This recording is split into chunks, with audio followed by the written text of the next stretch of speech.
I think we just need to reflect very briefly on the context from which we borrowed it to see and better understand how we need to perhaps tweak it, or how much leverage it actually gives us in the context of this very complex reality that we're dealing with in this at this stage of the 21st century. And an esteemed audience like this would obviously know that the concept of non-alignment arose in the context of the Cold War, with countries who did not want to be drawn into direct confrontation with the then superpowers, constituted themselves into a relatively um, loose bloc, but certainly with very strong principles. And among the issues they rallied around were anti-colonialism, anti-racism, anti-imperialism, an agenda which was achieved, and in a sense has largely been achieved.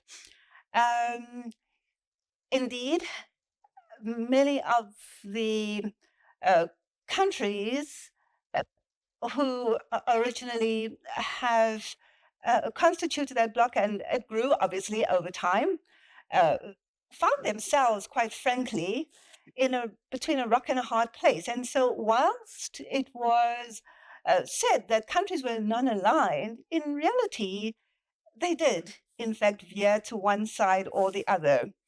And I'm wondering if one fast forwards to the current state and stage, whether that's a lesson that we should bear in mind as we actually engage with the concept of active non-alignment. And that is, we don't live in a perfect world.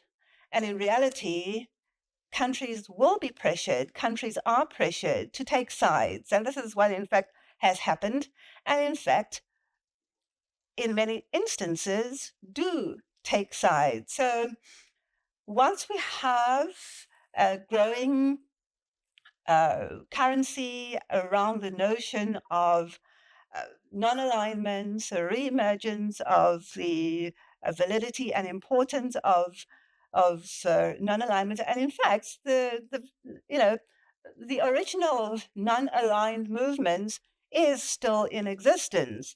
I think it is Uganda, which is the current chair from 2024 to 2027. But we barely hear a thing about it except when its summits are held for various reasons, among those being that it doesn't have decision-making powers. In the current complex reality, probably very difficult to define exactly what its agenda is, but the principles around which it was originally constituted still relevant.